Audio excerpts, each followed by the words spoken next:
been 40 years since the first Ford Fiesta was introduced. I can't believe it, but then again, I wasn't born 40 years ago. This is the 7th generation, and Ford has come out firing with new tech to hopefully ensure that it remains the top seller in Europe. We're in a very, very hot, sunny Spain to test drive this new Fiesta, and I'm really excited because, well, it's always been known to be a fun car to drive.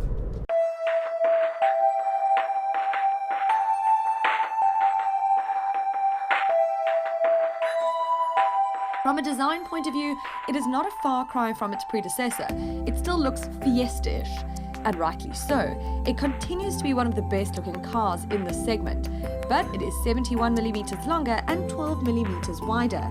The grille is also slightly wider and the headlamps smaller and longer. Its profile is a bit more dynamic looking, and the rear sees horizontal tail-like clusters which enhance the Fiesta's widened stance. It just appears more grown up. It amazes me the lengths that manufacturers will go to improve on a model. These doors now apparently require 20% less effort to close. I mean, did you even think that you were exerting such effort when opening and closing a door? I certainly didn't. But there you go, Ford is just looking after your well-being.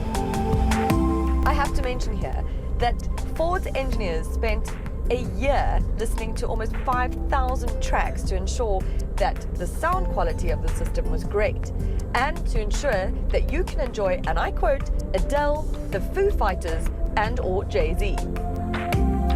Another rather strange taste is Ford got robot buttocks to sit on these seats 25,000 times to prove their durability.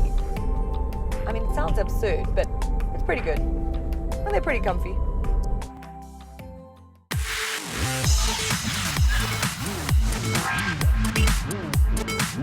You have a choice of 2 engines in South Africa, the 1-litre EcoBoost and the 1.5-litre turbo diesel, both of which mated to a 6-speed manual transmission. I am in the 1-litre EcoBoost 92 kilowatt version, and it's an incredible engine, this, and especially around these little windy roads in Spain. I'm having a fab little time in this nippy thing.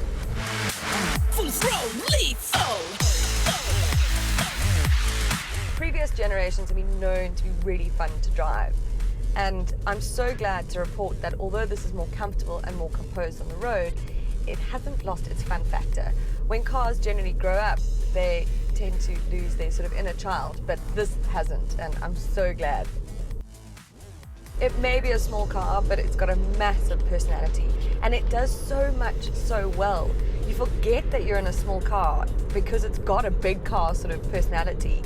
I'm sure it's going to continue to hold the #1 spot in Europe as the top selling car.